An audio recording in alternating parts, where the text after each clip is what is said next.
Hello, everyone, and welcome back once again to Wizard World Virtual Experiences as the crowd emojis wildly. Let me see all those emojis and all that love out there. You can also applaud in the comfort and safety of your home, but show us those thumbs up, show us those hearts, show us those exclamation points, and all that weird stuff you can find on Twitch. I am Mike G. I'll be your host for this evening. It is Wizard World Rewatch Wednesdays, everybody. That midweek panel where we bring on our favorite nerds and favorite geeks from around the country, and we all hang out here with you for free and rewatch our favorite moments from the past virtual conventions that we've had. We had a packed week this last week. We had the cast of the X-Men, the animated series, Baywatch, but we also, one of the highlights was the cast of Land of the Lost, the old sitcom television show for kids, featuring Kathy Coleman, Phil Paley, and Wesley Ure. And we are going to rewatch some of those clips from that past panel. Now, remember, those videos will live forever for free in our video section on Facebook, Twitch, and YouTube. So whether you're watching this live or later in the week, feel free to go back and watch that full panel. And just know that this Sunday, November 15th, those folks are going to be doing one-on-one live chats, not only individually one-on-one, but one-on-three, as Jerry will mention in the panel a little bit later. You can do a chat on Zoom with all three of the cast members of one of our favorite childhood television shows. And so we're excited to watch those clips and geek out. All that can be found at wizardworldvirtual.com or wizardworldvault.com. Again, that's wizardworldvault.com for video chats, autographs, and video recorded messages. So take advantage of those paid experiences. Shout out where you're watching from. We'd love to find out where all of our fans and all of our folks are tuning in from. We know we transmit around the globe, and we often have fans in other countries and across the US. So in the comments right now, whether you're watching on Facebook, Twitch, or YouTube, drop where you are watching from, country or state. I will shout out each and every one of those in just a bit. But let me bring out my guest tonight. First off, you know this next gentleman. He's our director of PR. He is a often moderator for our virtual experiences, and he was the official moderator of the Land of the Lost panel this past weekend. Please give it up first for Jerry Milani. Yeah. There he is. Jerry's doing double duty. Yeah, Jerry's doing double duty as streamer as well. So shout out to Jerry for joining us. Thanks, Jerry, for being here. Yeah, I had so much fun last week with this cast. Wesley had been at our shows before, and yeah, just a great guy. So much fun. Yeah, and he brought the boat, which you're going to see in a little bit. Can't beat the raft. He brings that raft everywhere with him. And he did the entire interview from the raft, which we're going to see when we watch those clips in a bit. But let's bring out some of our other fan moderators hanging out with us today. You may know him from the nostalgic PodBlast. Let's hear it for Chance Bartels. Hello, how's it going, everybody? Happy to be here. Chance, thanks so much for doing this. You actually reached out. Oh, look at that. The sticker and everything. I like it. Beautiful, beautiful, beautiful. I know you actually reached out just because we shouted out in the panel, and that's what this is all about. You know, we can't do our physical conventions right now, but we still love getting together and just nerding out and geeking out over our favorite shows. So we appreciate you just reaching out because you heard us put the blast out and wants to come on and join the Land of the Lost panel. So thanks so much for being here. My pleasure. Tell us a little bit about the nostalgic PodBlast and how it started and what you all do and a little bit about it. Okay, I'm one of three hosts. I co-created the show in June of 2019 with a gentleman named Al Hardy. We're radio professionals, and we actually got laid off, and so we said, let's start a show, and that's what we did. And the Nostalgic PodBlast is about your past, my past, our past. And we interview people like Bill Tush, who you may know from WTBS. We've had him on the show, and some other guests as well, comedians and the like. But we talk about movies, we talk about comic books. I'm a huge Marvel Comics collector, as you can see in the background. There's some of my collection. And I'm a major fan of Land of the Lost. It's one of the best Saturday morning live action TVs in history, in my opinion. Big fan. Yeah, and it actually hit two generations back to back, the show, because I remember, it aired originally in the 70s, but then they brought it back. Nickelodeon, I feel like, brought it back, and that's really where, I think I saw it for the first time, and I remember thinking, oh, man, this is so cool. It felt like I was watching a retro show, yet something that was totally new and appealing and exciting for kids. So, yeah, I think a couple back-to-back decades got it on their TV screens as kids, which was super fun. I'm probably older than you. I'm about to turn 50, I hate to admit. And I remember watching it when it was brand new in 1976, 75. And it reminded me of Land of the Giants a little bit. Yeah, I love Land of the Giants, and I mean, obviously, Lost in Space was sort of in that same kind of genre of like sci-fi with with kids, family. The Incredible Shrinking Woman, I remember that too. Lily Was Tomlin. yeah, it was so good too. It was just another fun sci-fi part of that kind of kids sci-fi breakdown. So. Well, speaking of, we have a very special guest waiting in the wings right now, joining us all the way from the land of the lost. Is Reptilian Sleestack, everybody. Let's give a nice round of applause for our Sleestack friend. Oh, man. Well, look out, everybody. Look out. Oh, wow. Wearing, this is Adam Bonner, a professional cosplayer and costume creator, and he is wearing an official screen worn and screen used costume from the Will Ferrell Land of the Lost remake movie. That thing is super sharp, and his background just looks thick. And background, he's in the Land of the Lost. It's he's clearly there right now. So, thank you, Sleestack, for joining us. You're on mute, Sleestack, but that's okay. We know that you only just kind of hiss and buzz anyway. But if you do want to hiss at any of the the clips that we're watching tonight, feel free to hiss away. Sleestack, everybody. Awesome. Tell us a little bit. We have folks watching right now. We've got fans watching from Indiana, Nebraska, Portland, Oregon, southern New Jersey, Oregon again, Canada in the house. A bunch of people watching from across the country and in Canada. So we thank you. Maggie Parker Mason just said Sleestack. So Sleestack, Maggie says hello. If you could give Maggie a little wave. Yeah, there you go. Thanks for joining us, Sleestack. Chance, tell us a little bit. You touched on it briefly, but talk a little bit about what your introduction to Land of the Lost and why you think it's one of the best nostalgic TV shows of all time. And then Jerry, I want to hear your thoughts as well. I think the writing was really good. It was beyond just a Saturday morning TV show. You had the likes of David Gerrold, who wrote The Trouble with Tribbles, classic Star Trek episode, and he co-wrote the Cloud Minders episode in season 3 of Star Trek. Dorothy Fontana, otherwise known as DC Fontana. I think the writing was great. Look, it was a pretty low budget show, but they did accomplish a lot special effects wise. Of course, before CGI, I thought they were very creative.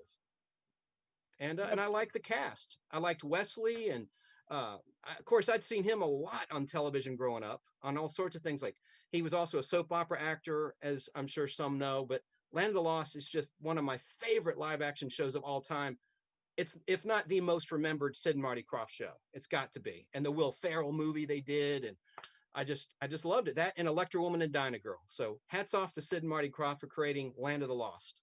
Yeah, and had you been a fan of, or had you known about H&R Puffin stuff? I mean, that was like a real kids show. Had you watched that as a child growing up? That was a weird show. Yes, Mike, I did. I watched pretty much all those shows in the Krofft Super Show in 1976. Yeah. But I sure had a crush on Dinah Girl, like a lot of kids my age. I thought she was so cute with her pigtails. And of course, Deidre Hall, who was on Days of Our Lives, was Electra Woman. Not to digress from the topic of Land of the Lost, and she she likes to distance herself from the Electra Woman role because she's a serious soap opera actor. Oh, but of course she did like every game show there was in the 80s also, Match Game and every one. Deirdre Hall was on every one of those. This is true. Jerry, talk about, I mean, I know you had mentioned knowing about Sid and Marty Krofft. Tell us a little bit about your fandom. And then you recently rediscovered it, rewatching it for the panel. So what was it like knowing it then, but then we're kind of reliving it now?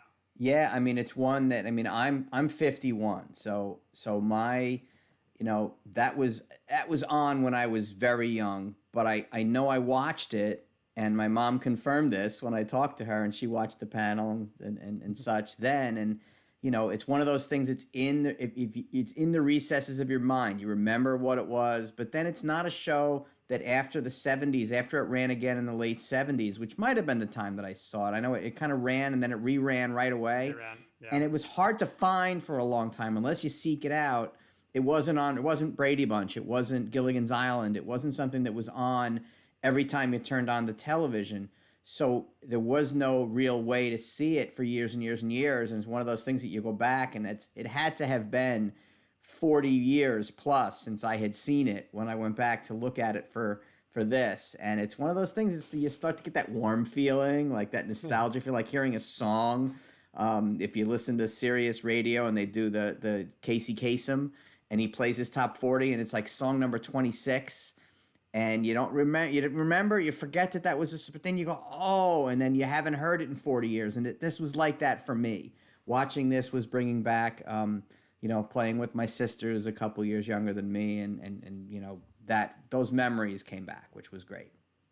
That's awesome. That's awesome. Sleep Stack, thumbs up if you're a fan of the show. Yeah, I think we'll take opposable thumbs. Yes. I'll claw up. Sherry A. Clausen, who's watching, says, "So glad I'm not the only fan of Electra Woman and Diner Girl. I love that show." So Sherry's tuning in. We also have Madison, Wisconsin in the house, Redondo Beach, California.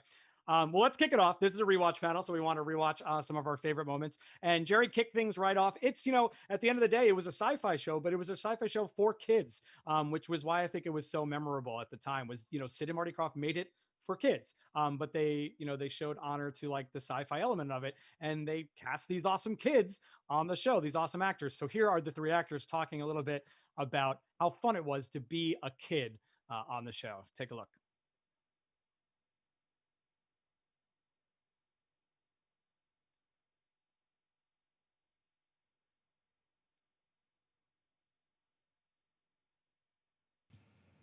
I don't think we hear it, guys. Oh, sorry about that. That is my fault. Here we go. Once again, with sound, with feeling. Once again, with feeling, everybody. Here's the clip from the panel this weekend. The film.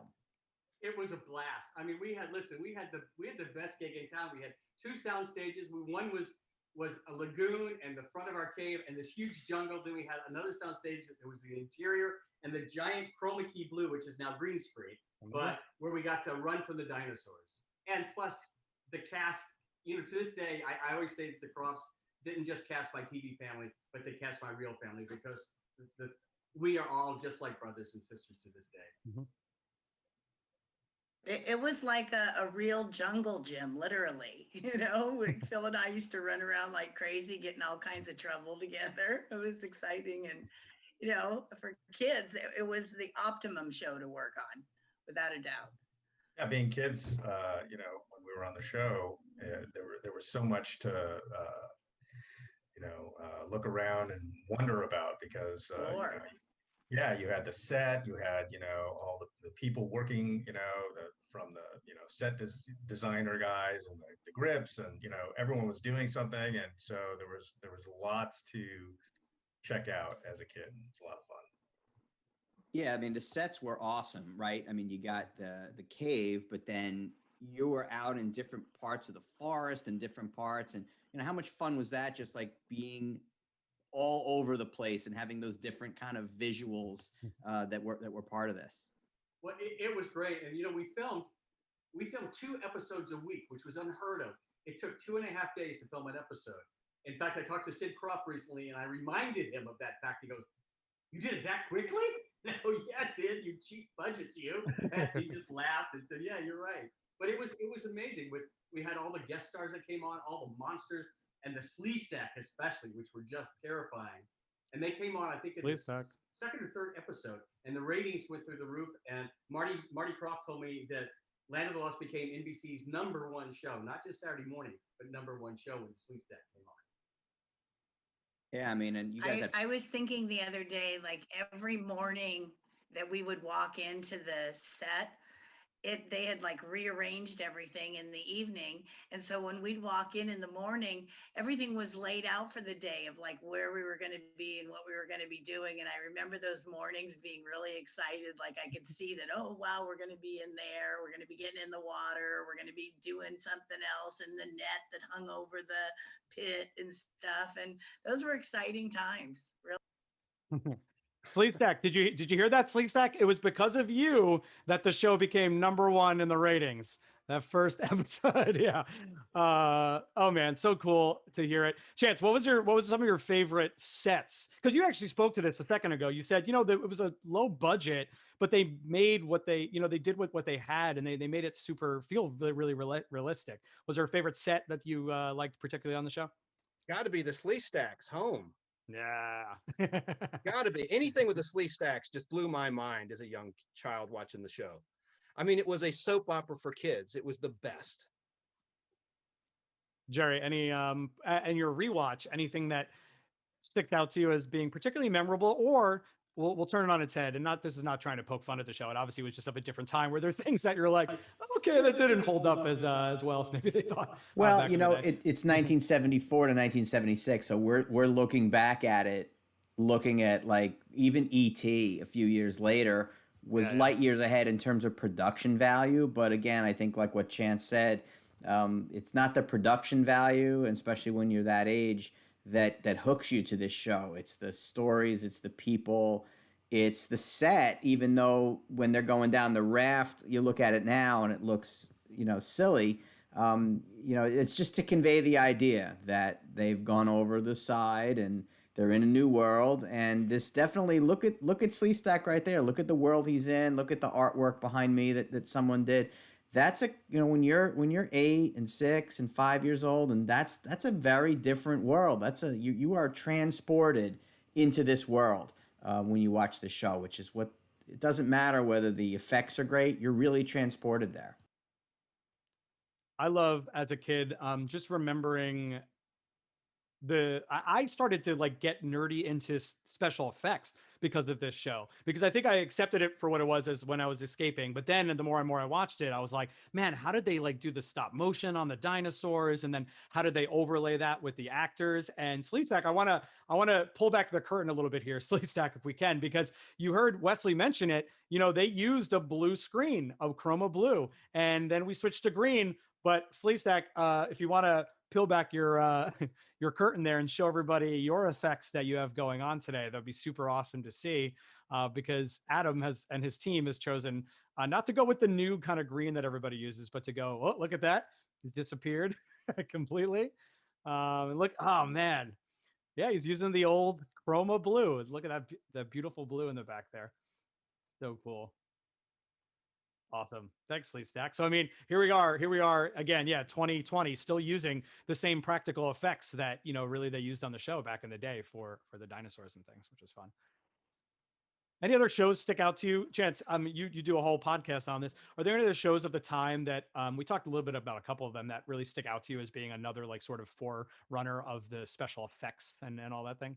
Absolutely. Space 1999, a British production shot at Pinewood Studios in England, where they shot the James Bond movies, the Christopher Reeve Superman movies. Brian Johnson did the special effects, who went on to do the effects for The Empire Strikes Back and Return of the Jedi. Yeah. And he did Alien as well, the first Alien movie. He's one of my favorite special effects artists of all time, Brian Johnson. Yeah, and I had the honor of meeting Martin Landau on a movie set before he passed, obviously. Sadly, he's no longer with us. But he was playing Marshall in a TV movie for Lifetime. I was just working as an extra, had a featured bit, but he was so nice, had lunch with him, and he told me some stories about Space 1999 that he vividly remembered.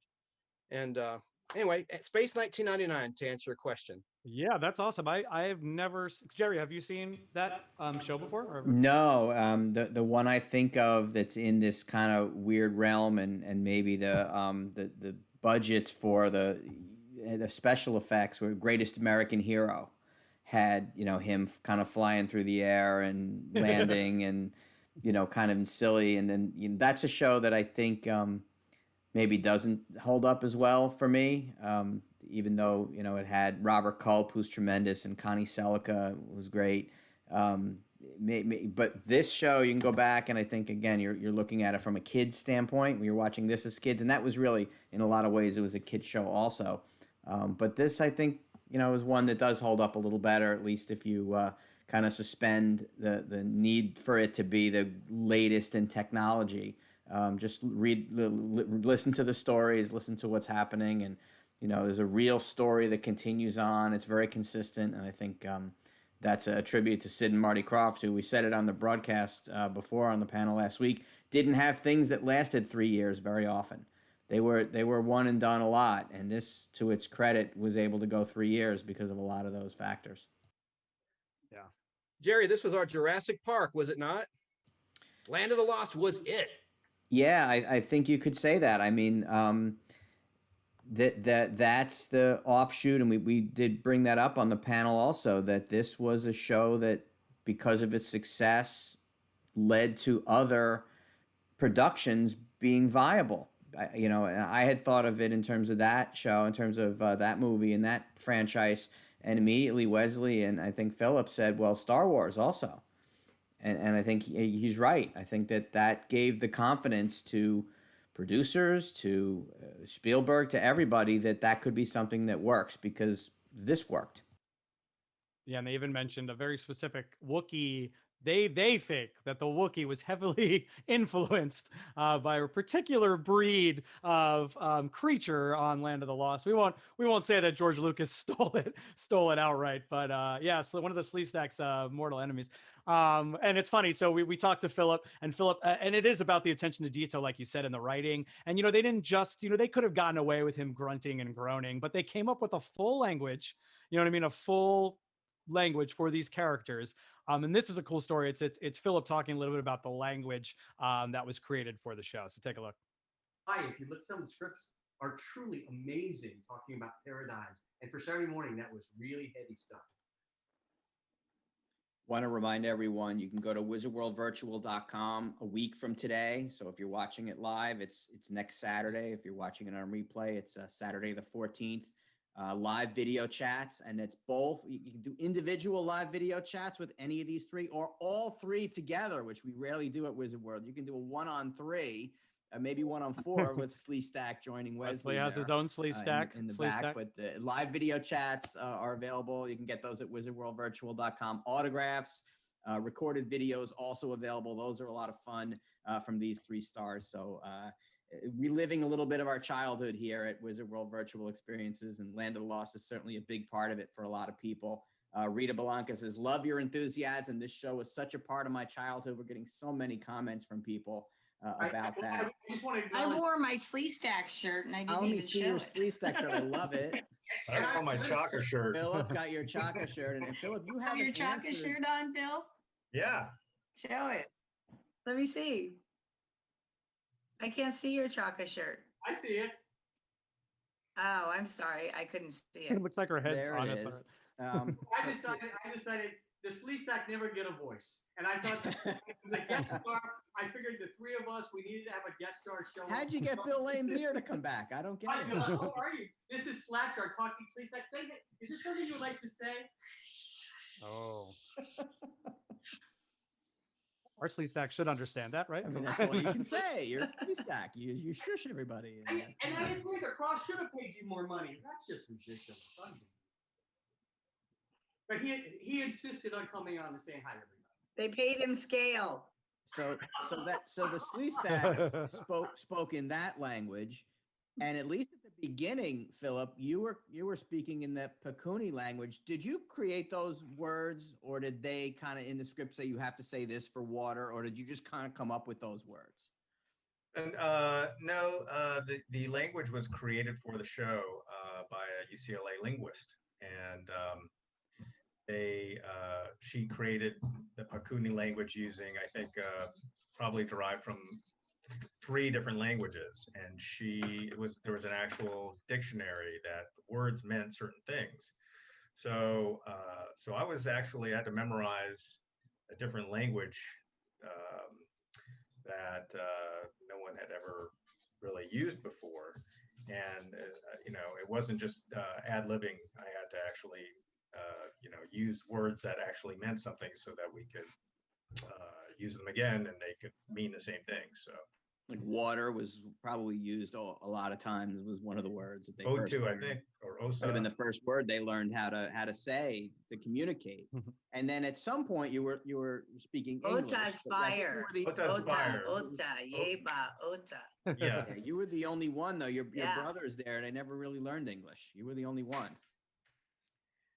Yeah, well, I have Osu. greater intelligence, I Osu is guess. That's why they wanted you. Yeah, it was Bill, Osu. Osu, that's what I is said. water. Yeah. No, Ota is fire. Right. In And fact, tell them there's big magic. one of our guests here, one of our fans, Mark Chalpin, said that the Bakunu dictionary is online. You can actually go and find the dictionary online. Someone has has culled that together, which is awesome. But I think everything is online these days, so that's great. That Gary, that we had a contest to have for fans to rewrite the opening theme song in Pakuni using the dictionary, and we had a wonderful winner who she created this amazing song which you can sing in Pakuni now. it might be right alongside in Star Trek. The Vulcan language, I guess, is the two most popular fictional languages in popular culture. No. Yeah, and you know, I saw one episode where Phil. It's amazing. I mean, you have to remember Phil's 10 years old, and he's has to learn exactly this language. And there's one episode where he speaks almost nonstop in the whole episode. It's like 22 minutes of Pakuni, of Chaka speaking. And I I'd forgotten about it. And what it took for Phil to learn that language, not only to perform it and do the acting, but he also had to speak this language correctly. It's truly remarkable. Jerry, I don't mean to cut in, Jerry, but someone called you out on the panel on Saturday, and I bet Chance, as a Trekkie, also knows it's Trekker. Oh my gosh, see, now I'm even a Trekker. The language is Klingon. Vulcan doesn't have, there's not a, I mean, there is a Vulcan language, but people were upset. People were like, no, it's Klingon language, not Vulcan language, but that's for Klingon, yes. I'll take the L on that one. It's fine. What were you saying, Chance? I just said there's a whole bunch of languages in the Star Trek universe. Romulan, Klingon-y, I believe is what they call it. Anyway, good stuff. Good stuff. Good stuff. Sleestack, you heard that Sleestack hiss a couple times there. Do you understand what they were saying? Were they sending you an important message? Right. Perfect. Take over the world. Take over the world. How about that though? A UCLA linguist, Chance. I mean, again, I know you love this show because of the writing and just the intent that was put into it. They could have just made up a bunch of sounds. You know what I mean? But talk a little bit about what that added to the show, knowing that it was a real language that was created for this world. It's just another layer of realism. The creativity is what I love about the Sid and Marty Krofft shows across the board. But this was my favorite. Land of the Lost, just the whole nature of it. The family, and it's just like Jerry said. I mean, you really, from a child's mind's eye, you're there. I mean, you're believing what is on your TV screen. And they did a great job conveying that reality, the unreal reality. Yeah, so cool. A couple of fans, Jazz, Sydney, Evitz, Sheth, are like, Wesley, we love that you're sitting in the boat. Jerry, tell us, you mentioned it kind of briefly, but obviously Wesley's been at our physical shows before and just brings that raft around. And he was talking about, go back and watch the panel, everybody. He goes through a laundry list of just like famous celebrities that have been in that boat. Sleestack, unfortunately, you're not invited to the raft, but tell Jerry, tell him a little bit about how Wesley brings that raft around all over the place. Yeah, at our Sacramento show, which was one of the last shows that we got to do, it was about a year ago. He had the raft, and people came by, and whether it was a celebrity that was right in the neighborhood or someone who was around the corner, it's a memorable thing. The celebrities kind of all have their thing, but when you walk by a booth and the celebrity is not behind his table but sitting in a raft, that draws the attention. No one forgets. We did a Baywatch panel on Sunday, and they remembered that at the same time. A couple of the guests had been at that show, and they're like, "Oh yeah, Wesley, he had the raft," and it's certainly memorable. And he took a lot of photos. In fact, a lot of the fans had mentioned that too in the chats, that they had taken photos with him in that during the show. So good. And to see their energy, a lot of actors could move on and just kind of throw that away, not throw it away, but just, chalk it up to their childhood in acting. But you see that they're always all three together. They do these cons together. They travel together. They talk about the show together. You can tell they really had, and, he mentioned at the beginning, Wesley, they became not only a TV family, but like a real family. And that's what's so sweet about seeing them. We see an amazing costume. No offense, Sleestack. I'm going to peel back the layers again and just say how amazing your costume is, and some amazing costumes on the show, including Phil's. And they talk a little bit about the process there and some of the funny little things that they got into as kids, being part of this sci-fi series. So let's take a listen to this next clip from the Land of the Lost panel from past Saturday. How long did the makeup take? Because you are almost completely covered. Like, you wouldn't know it was you unless they told you. Well, my face was my face.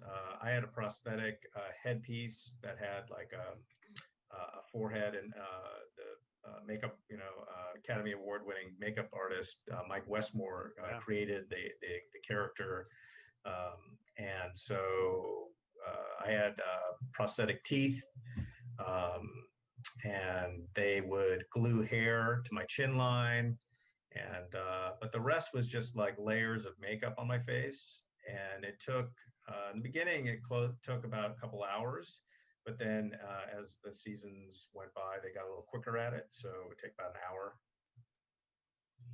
Lou And Ferrigno has spray said to us paint on your hands and feet. Yeah, they would spray colored hairspray on my hands and feet, except they It ended up smelled using toe bad. socks. It smelled really bad. And so did the actually the prosthetic teeth. They smelled like stinky feet. So I had to put those in my mouth every day just to get into character. That sounds exciting. Hence the scowl on your face. That's right. right. You had to be there, I guess, to experience that. Lou Ferrigno always told us sometimes he just stayed in green and drove home, and people look at him funny on the highway. Too much to get in and out every day. But you always changed Yeah. and got back. Not to always. I mean, yourself. sometimes I would go home. My grandfather he drove me to and from the set and was my guardian.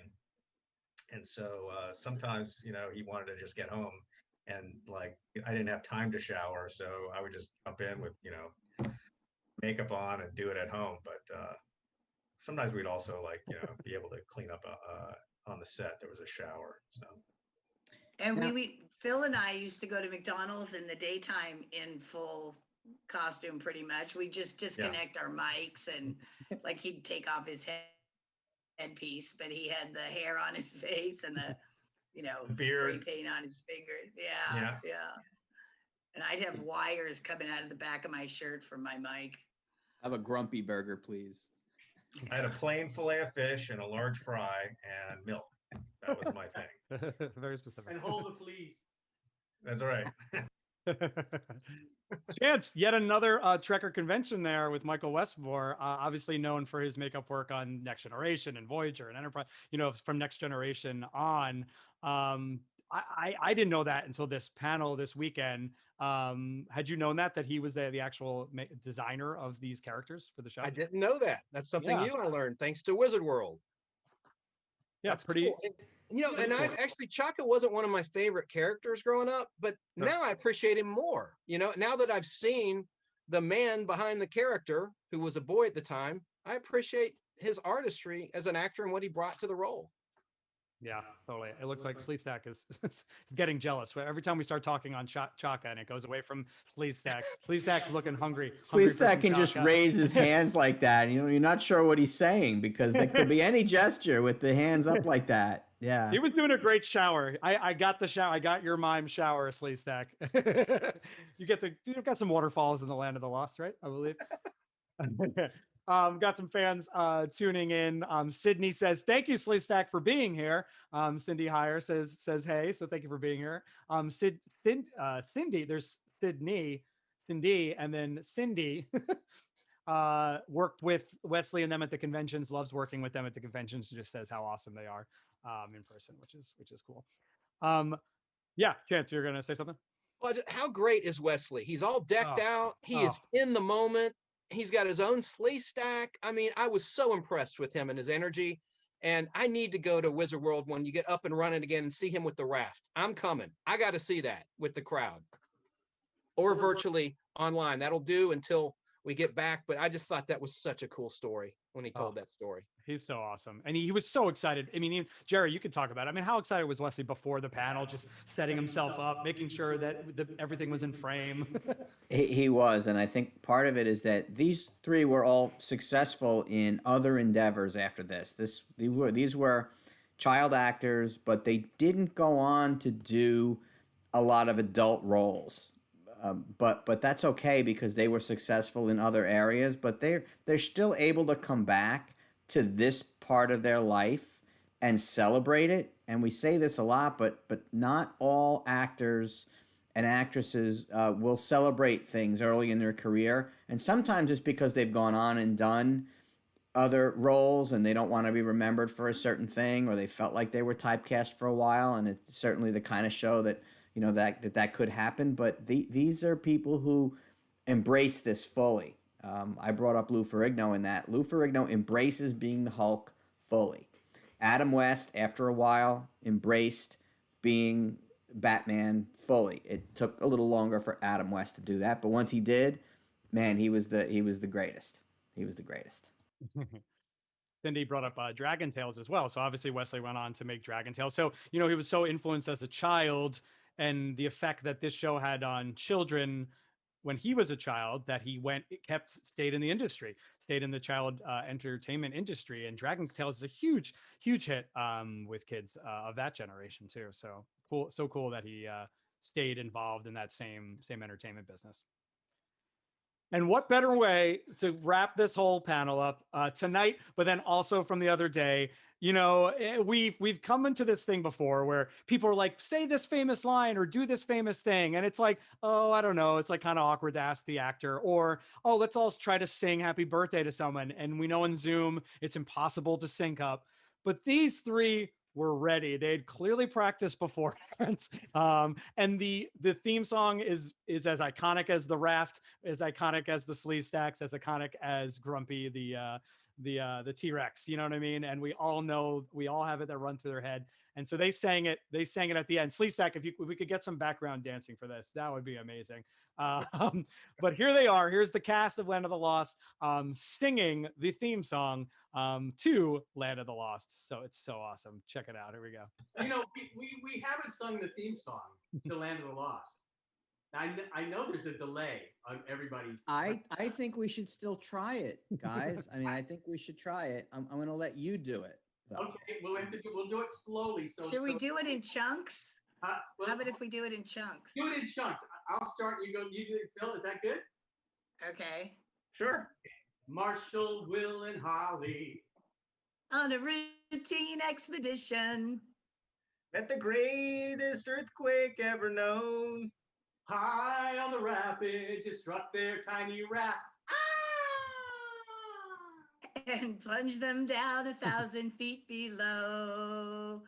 To the land of the lost. To the land of the lost. Lost. But my favorite is the closing, and even Tenacious D, Jack Black. A lot of rock bands do cover this. They go, "When I look all around, I can't believe the things I found." Kathy? Oh, now I need to find my way. I'm lost. Find me. Living in the land of the lost. Living in the land of the lost. I don't think you can close any better than. Chance, you mentioned right before, and that was your favorite part of the panel. Tell us how you felt watching it live in the moment and seeing them.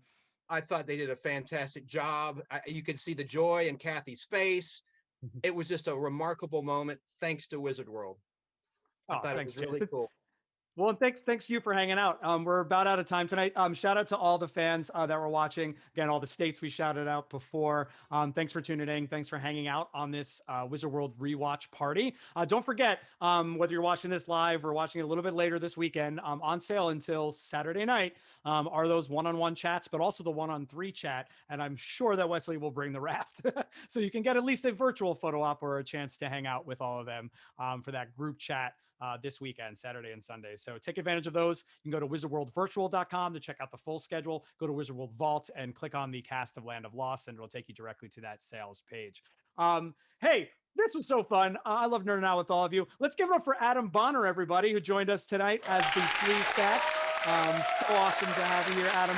You can follow Adam at Adam_mascot on Facebook or Mascot Adam on Instagram.